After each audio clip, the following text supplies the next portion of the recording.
name's Karie Enriquez. I'm the project manager for the Enriquez Parks Department. And I just wanted to start by thanking you all for allowing us to come and present on the informational item here for the improvements to Canal and 6. So a little bit of background, we're in the last year of construction projects for our 2013 millage. And originally when we were looking at Canal, it was the playground. That was the big focus for us because that playground surfacing has failed. You know, every year for the past couple of years, we've had to come in and do a little bit of patchwork on it. And it's a very, uninspiring space as well. So what we've been looking at is, ways to improve that. But when we, a couple years ago, kind of started first looking at it, we decided, let's make this a larger master plan. Let's not just focus on one component of that park space. Let's, once the River for All projects came in and we had the 555 Monroe development, we're like, let's develop a master plan that goes all the way from 196 up to the north side of Canal. So that's what Trevor is going to present to you today. And we've been working on it for months. With COVID, I feel like everything has been, extended out, but we've had, private meetings, specifically focus groups with Embassy Suites, City Built, Spectrum, who else? MSU, the Monroe North Business Associates. Is there someone else? Linear? Maybe someone else. Oh gosh. Yeah. Okay, I think I got everyone. The residents too, yes. So we've developed this master plan, and for us, our focus is still the playground because that is something that is in past its life cycle right now. So it's something that we're focusing on with our millage funding, and also our focus for moving forward is the Canal Park specifically, just because that has the least amount of unknowns. We still, the Monroe North area, that 555 site is still used now for you guys. Well, not you guys, but DDA and DJI does an amazing job of programming that space. And some of it is going to be utilized by the river restoration for staging and for some other items. So we're obviously not going to be making, permanent improvements there now. There's also the potential for flood bond funding for this. So the city, we've got our 100-year floodplain protection along this area, but to get FEMA accreditation, we need that 3 feet additional of freeboard. So that's what this project would do as well. The trail that goes through it would provide that 100-year flood plus 3 feet elevation to get our accreditation from FEMA for that. So with that, I think I will pass it on to Trevor. Last thing is timing. What we're looking is kind of coming up with a phase 1 project based on the funding that we have and moving forward with construction documents this calendar year, and then construction would start in spring, summer of 2023. So with that, Trevor. I have my own. Is this on? Can everybody hear me? Okay.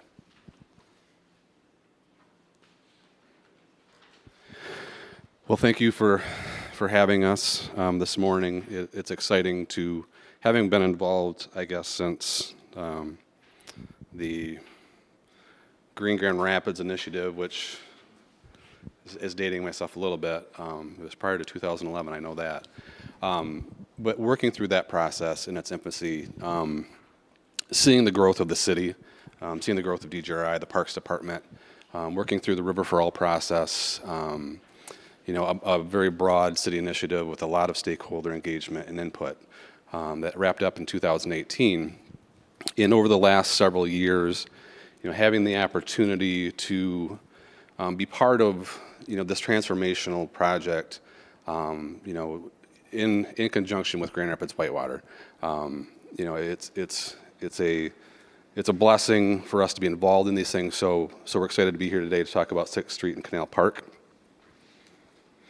As Karie mentioned, so part of this was understanding the immediate needs from the Parks Department, but having discussions with other city officials, DGRI, there's a desire to have a more robust planning initiative that looks at both of these parks together and how they interface with the work that was done in River for All. Some of you have probably seen the priority site plans that came out of that would have really essentially been to redevelop 555 site once the in-river work was completed.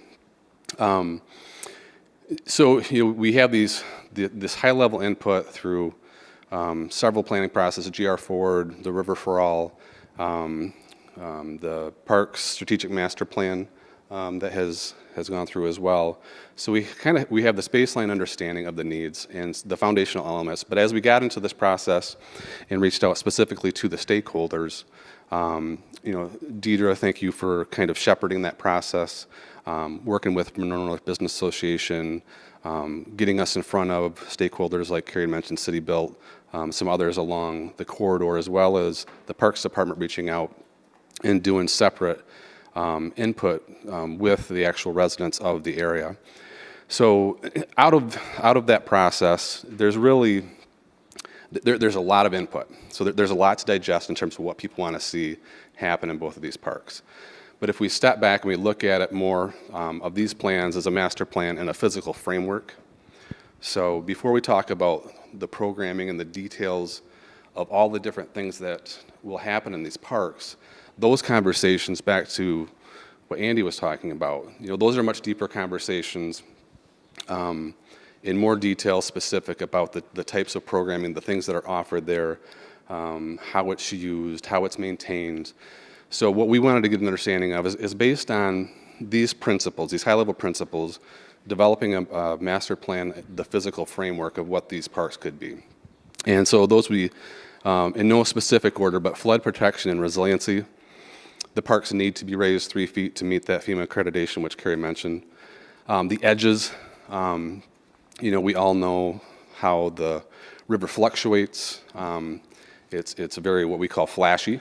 So you can be at a summer low and you can be 8 feet up in a matter of days, right? And that's primarily due to decades and decades and centuries of the city squeezing those edges to where we essentially have a canal going through the city. Connectivity with the Grand River, the neighborhoods and cities. So right now, most of the connectivity in both of these parks is north-south. There's not a lot of east-west connectivity into the neighborhoods or the businesses, with a few exceptions. And there is absolutely no connection to the actual river. So we have a flood wall along that entire east bank. There is one exception down by Linear where it's carved out. But working through River for All, working through all those processes, and what we've heard over and over and over again is the ability to have equitable access to the river and out of the river once the Whitewater project comes through. Ecological health of the river and its edges. So based on the watershed of Monroe North, everything pretty much slopes from east down the hill towards the river. And so this park currently provides, that buffer, but at the same time, it's mostly turf. It's mostly a lot of asphalt. There's parking lots there. So how do we re-envision an edge that's more consistent with the natural hydrology, the natural feel of what the river is, and protect the stormwater that's coming, from the neighborhood through the parks, and actually make it an asset and a teachable moment, for the people who are in the park. And I think probably the biggest thing that as we look at the input, high level, and also talking to folks, is really, it gets back to the equitable piece, but it's also this flexible uses and being able to increase the cultural and inclusive programming opportunities. So over the last decade, what we've seen, regionally and nationally, is really park spaces have been transformed into really living rooms or front yards. It's less about building permanent features and more about providing opportunities for programming. So different types of events, that the spaces should be flexible to account for potential privately run programs, whether that's, city built, the tent, being able to utilize that space as part of an extension of their business, other being able to do yoga. As Spectrum Health comes down into that neighborhood, the opportunity for health and wellness, yoga classes from the Parks Department. So whether it's music, fishing, look at both of these parks in a way that creates opportunities for those things to happen. And so that's where when I talked about the details of, that's part of the input, but that's also where the magic's going to happen, is once we have those further conversations, with a broader spectrum of users, we'll fully understand, what that programmatic component is. So flood resiliency, I think most people here are very familiar with that flashiness and how the river comes up and down. You know, these two parks aren't inundated too much because the lowest wall is about 608, but there are times where it crests above that. But there are obviously other parts of the city here in Anabuan Park. It does not have a pond in the middle of it. That's actually the river. This is actually the +3 flood barrier that was put in several years ago, maybe 5 years ago, to protect everything downstream this way. Connectivity with the Grand River, the neighborhood and city, so opportunities to get down to different levels of access to the river to provide access along its edges, different types of non-motorized watercraft uses, connectivity through shared use trails, and then east-west connections, better connections from the park into the business and neighborhood district. Again, you know, talking about ecological health of the river and its edges, you know, primarily looking at what we call the ordinary high water mark. So that first 5 feet from the summer low, 5 feet up, that's kind of the critical zone. And that's where a lot of the flooding occurs, and that's where a lot of the scouring happens. That's where it's critical to have a regenerative landscape ecology in those edges. One, to make the banks more resilient, but they also provide pollinators. They provide a different aesthetic. They create a healthier river system. Flexible uses increase cultural inclusive programming opportunities. So this could mean a lot of different things. And these are just images, but they could be prescriptive to different types of programmed uses. So providing more shelters and opportunities for communities to come together within the parks. Right now, there's currently not a very large shelter. There's a couple of mini shelters along through there. Linking opportunities along its edges for, you know, just general play and leisure along its edges, potential food trucks, activating those spaces with movable chairs and seating, giving more flexibility to how those spaces are used.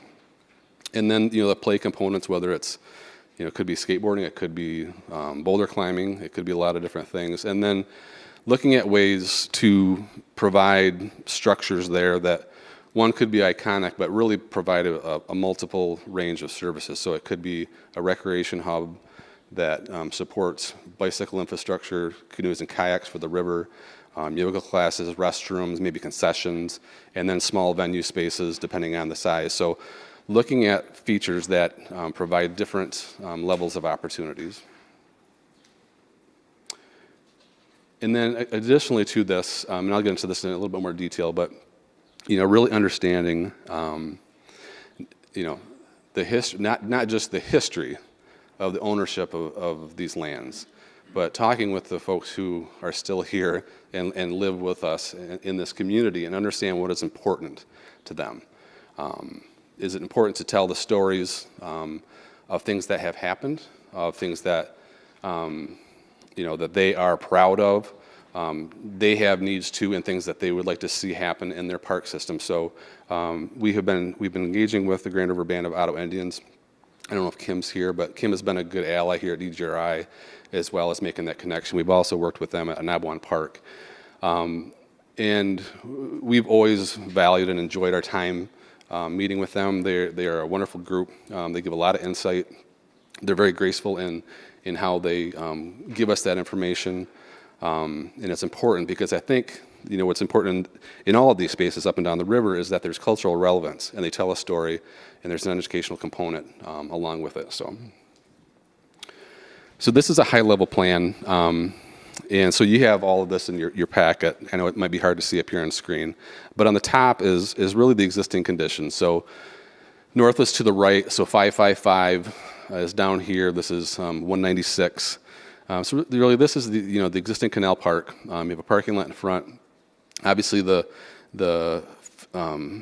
dam and the access to fishing here. So let me backtrack just a little bit. So what our understanding is when we look at the potential use of this park, or both of these parks, is the understanding that in phase 3 of the in-water work that the 6th Street Dam will no longer be there. So as an adjustable hydraulic structure is put upstream in phase 2, they come down in phase 3. That's when, as Karie mentioned, they would utilize this parking lot to reconstruct this section of the river. So The dam here, as we currently know it, would not be in that condition at a later time. It's more of Class 5 rapids on the west bank along Fish Ladder Park and a Class 3 rapid. So this will be navigable through this whole section.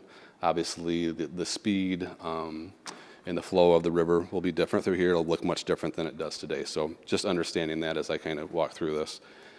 The surface parking lots here that are primarily used by residents, and we have been working with Mobile GR2 to understand, how often those are used, when they're used, and to help us, kind of tell the story and understand the need for the parking within the park. And then within Canal Park down here, really the only spot that has access to the river currently is this location down here. So I'll walk through both of these parks quickly here, just to give a high-level overview of this, this physical framework and opportunity in both parks. But let's start in 6th Street Park. Starting at the south end here, through our conversations with the, looking through the high-level input and also with the stakeholder groups, was understanding the importance of river activities versus Monroe Street or business activities within these parks. So the biggest thing to note is, this salmon-colored line here. This is a new 14-foot wide shared use trail. Currently within the parks, there is a trail there, but there's a lot of different branches, and it's hard to discern exactly what that north-south major artery is through the parks. This also becomes the highest point in the park. So this is that 100-year flood plus 3. So currently, if Monroe Avenue is at elevation 612, currently there's a big berm here along this edge that's around 613, 614. This new path is raised 3 feet, so this is up around 617. And in these options, what we're proposing is in this section here, which is connected to the new whitewater and the rivers, that you have full access of the river. The blue represents the portion of the flood wall that would be cut down to the water's edge. So this is fully accessible along this edge, both if you're in the park or if you're in the river coming to this location. And then we begin to terrace the site up. So the site is done in layers, so you have really the accessible zone here along the river. You have this mid-tier, this mid-level program terrace in this area. And then you have this upper terrace here that really adjoins to Monroe. And so this large green space, which could house a lot of different events, would be attached, more towards the Monroe frontage. And then here along the highway where, it's more noisy, and this is one of the things that came out of River for All in conversations with DGRI and the skating network, was that this is an ideal site for a skate park. It's roughly 15,000 square feet. It's got that kind of, cool, hip, urban edge with the highway. It fits nicely in that corner, so that provides an opportunity for at least that type of programming. Here in the middle, if everyone remembers the original plan for this site that came out of River for All, this mixed use or this multi-purpose shelter pavilion recreation facility is actually shown to the south of the existing consumer substation. So we understand, and even back when River for All was done, that, boy, wouldn't it be nice if that wasn't there.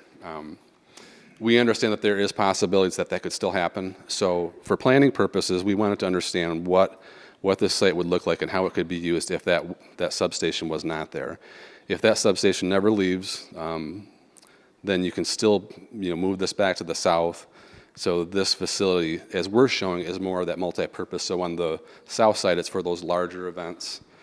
Could be upwards of 4,000 people there. If everyone remembers the Eddie Festival that came as part of Art Prize in 2018, I think it was, 16, where they had the mobile tent out there. There's around 4,000 people, and the site worked well for that.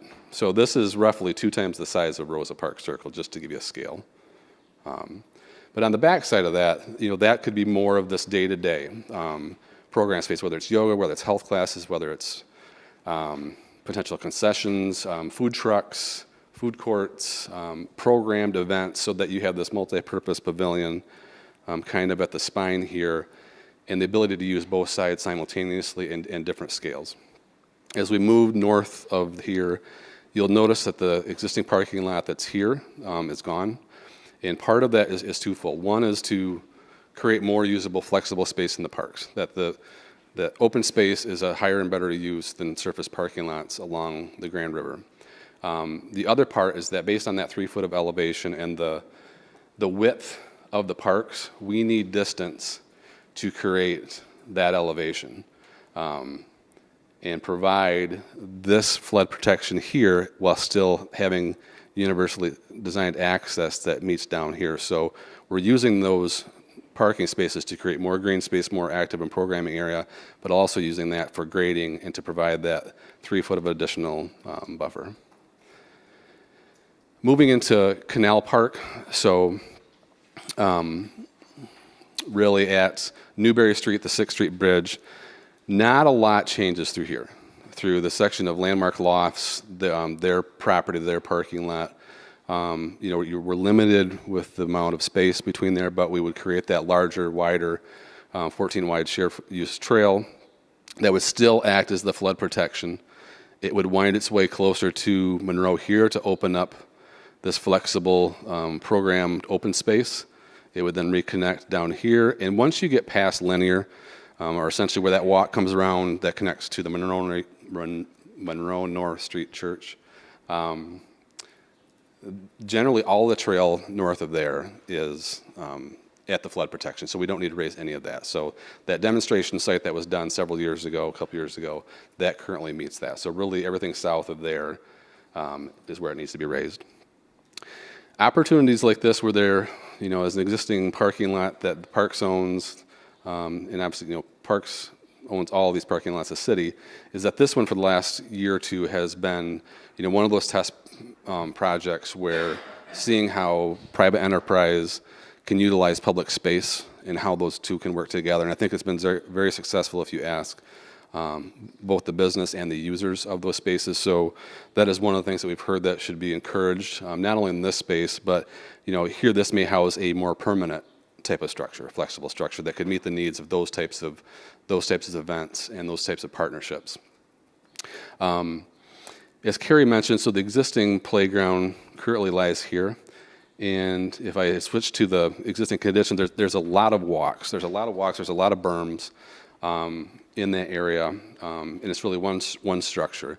The intent here would be, because we're raising grade, potentially along Monroe, is to remove, there's a second wall here, and make these parks reconnect with the river better than they currently do, without guardrails, without all these barriers in front of them, and then utilize the 9 foot of fall from the top of this new trail to down here to really create a more dynamic play space that allows for equitable, inclusive play, allows for risk, all those things that we like to see and kids like to see and adults like to see now is not just plastic slides and those kind of things, but opportunities for they can discover their own type of play.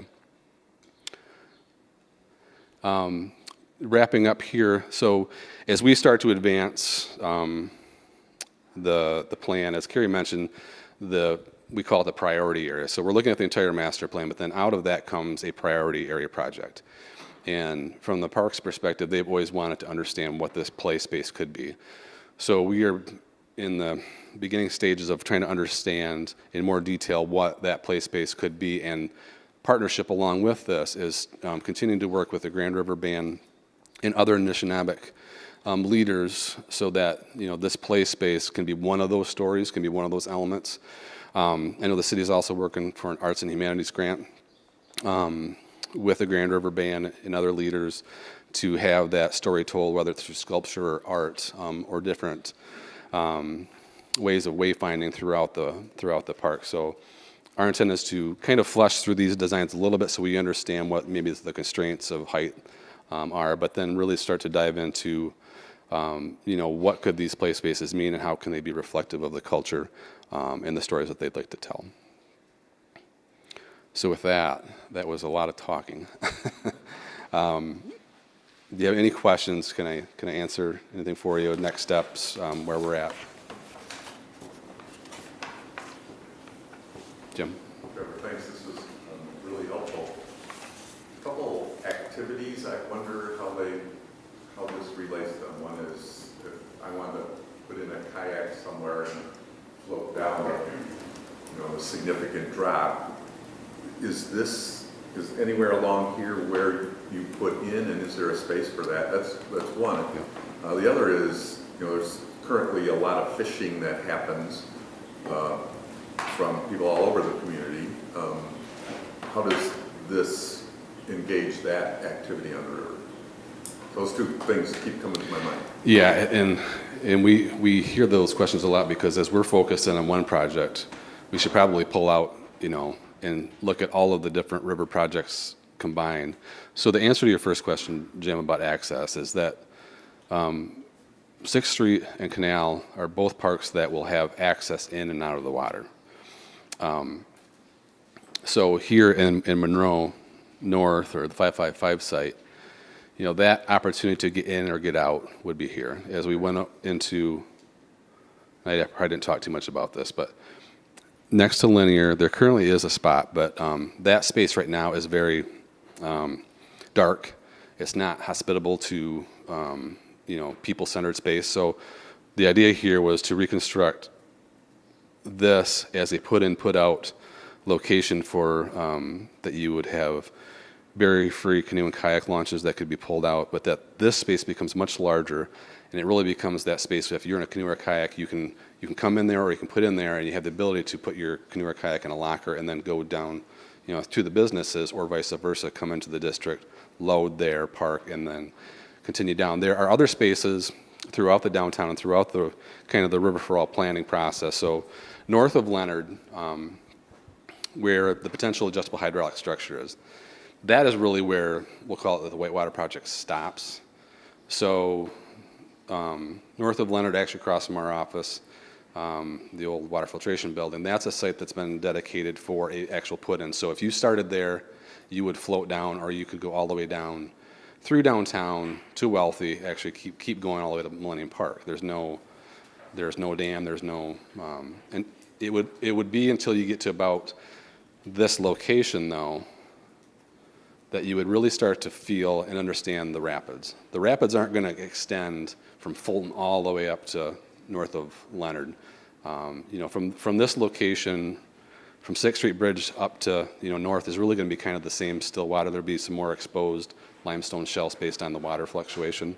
But there are also inputs and outputs planned for Fish Ladder Park directly across from this site here. The library, which we're working on with the Grand Rapids Public Library or Public Museum. There are 2 locations there based on the in-river water features so that you can put in or get out quickly. And those locations directly across between JW, Marriott, and the Blue Bridge, there's another location being planned to come out of the river, and then further south, a put-in takeout spot at Wealthy. The question is that needs to be worked through is how much of this is intuitive to the user. Not everybody's going to want to go all the way up to north of Leonard. They might just want to put in here. So there's multiple opportunities based on your skill level or what you feel comfortable with and how long that journey might take. There's also the part that has been discussed since kind of the River for All planning process is there's going to be vendors and guides and outfitters once this happens. And I think that's the part, working with Mobile GR, working, what does that circulation pattern look like? So if you're dropping in at the top, you're being picked up at the bottom, is there a need for potentially, not a parking lot per se, but places where you can come into the park, offload, or someone can pick you up? So I think that level of detail still needs to be worked through. What was the second part of your question? Just fishing access. So there's a lot of offshore, shore fishing. Right. For So decades. from our conversations with the steelheaders, and obviously they've had much broader or more detailed conversations with Grand Rapids Whitewater, is right now the fishing is kind of consolidated at the dam.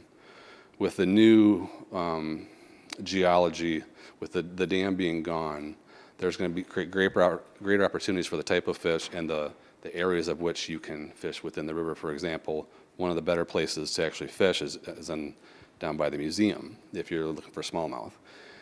So it provides greater opportunities both for boats to get through because you don't have to deal with a dam. But it won't be a concentration of fishing rate at a dam anymore. I'm wondering less about sport fishing Okay. and more about kind of recreational folks that come down, spend the afternoon, currently hang a pole over the edge of the current wall. Sure. Will there be opportunities like that along here? Yeah. Not a walleye, obviously, but Yes, so there's several areas that, that could be called, that we're calling out as, opportunities at the edge. So through this section of Canal Park, the outside wall remains with the exception of being carved down here.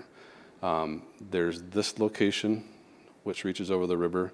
There's this location that reaches over the river. This location here currently has a guardrail and a wall and then turf behind it, so you can't actually access the wall. So areas like this of actually providing more opportunities to get to the edge. Here, currently there's no access unless you're sitting on the grass and you want to throw over the top of this rail. The existing walk kind of comes through here. There's a shelter and there's a bunch of landscaping at this location. So here, this broad kind of open area, this could be used for fishing and gathering here. And then obviously you have this whole stretch here, which currently is a flood wall, which would now have access right down to the shore for fishing.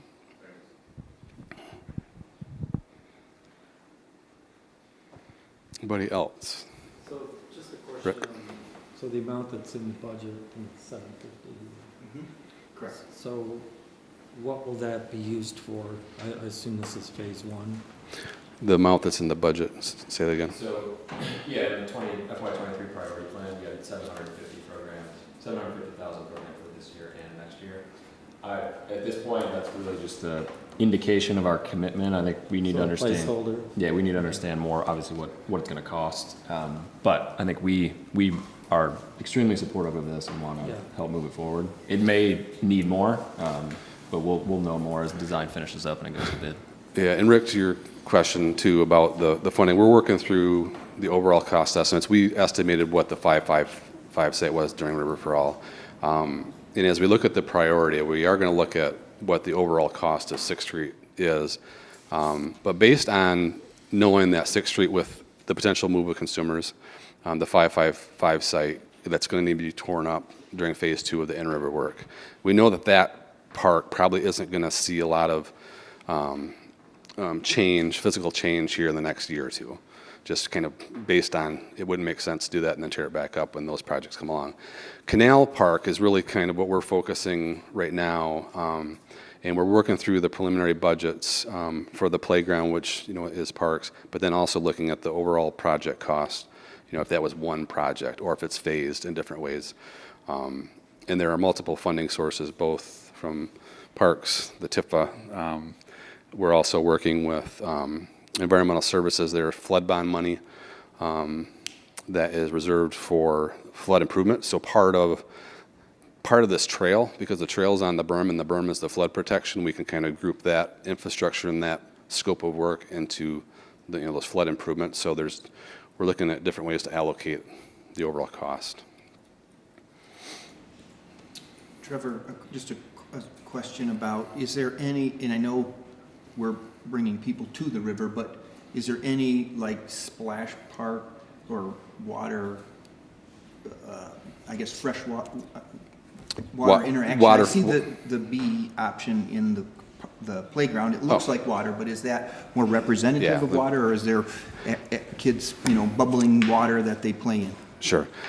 So in this iteration, that is actually representative. So I didn't spend a lot of time going through these, but this is more about the ecology and the history, the story of the Grand River, both through pre-settlement, settlement, industrialization, and the types of things that happen to make it where we are today and tell that story. So this is more like poured in place surfacing with undulations, not an actual water. Okay. We haven't heard to date of anything about splash pads within these parks. But no water feature at the moment. Yep. Okay. Other questions for Trevor? Well, I was just reflecting as you went through this, My history here in Monroe North goes back to 1990. And at that time, there was no park. It was a railroad that had been removed. There was a path along the river. There was a lot of overgrown trees, mounds of dirt. Where 555 is was an old motel that prisoners coming out of the jail were re-entered by being housed at that motel. And it wasn't a place that anybody really wanted to be. So I applaud the city's forethought to purchase the railroad right away and to do the parks and even get them into the condition they're in today. But because I think that actually stimulated some of the residential redevelopment of those old buildings in kind of the 2000s. And it's just fun to see as it's progressing the development of this area. It's a huge part of Monroe North. It's part of Monroe North's identity, really, in my mind. And this will change it from again, you're just getting my kind of ramblings, but it seems like it's a through park right now where people run or bike or walk their dogs, but they're not staying long. I mean, there are some fishermen, like Jim mentioned, the regular fishermen that throw their lines over the rail and spend an afternoon there fishing, but it feels right now like it's more of a transient park where people are just moving through, right? And this will be a very impactful, and I'm excited for what's coming. So thank you. Yeah, and speaking of the railroad, just to add to the group, if those of you who don't know, so Parks Department, ourselves and Fishbeck, we're also working on that gap. So the trail gap from Riverside Park or Ann Street to Leonard. So that's received multiple trust fund grants. It's received federal TAP funding. We're in the process of taking those visions, plans like this, and into construction drawings. So I mean that one is scheduled, fingers crossed, for construction in '23 as well. So that really as much as these parks need to be updated and need some of these proposed improvements in programming, that's going to be a vital piece to connect the northern residential areas and from the southern to get up to Riverside Park too. So. Absolutely. All right, any other questions for? I just had one comment. I actually took a walk yesterday. It was just gorgeous out, and so I was able to walk. I've been able to a couple times now in the last couple of weeks. And it is definitely a very much a north-south trail. And so I would encourage paying particular attention to some of the crosswalks that are along Monroe. It is extremely difficult to cross anywhere on Monroe. And so I think paying attention to some of those crosswalks and getting some better signage. I don't think cars still know to stop when there's someone waiting at a crosswalk. Right. It can take quite a while, and sometimes it's the traffic has gotten a lot faster on Monroe. So really paying attention to those, being able to access from east-west to get. Yeah, absolutely.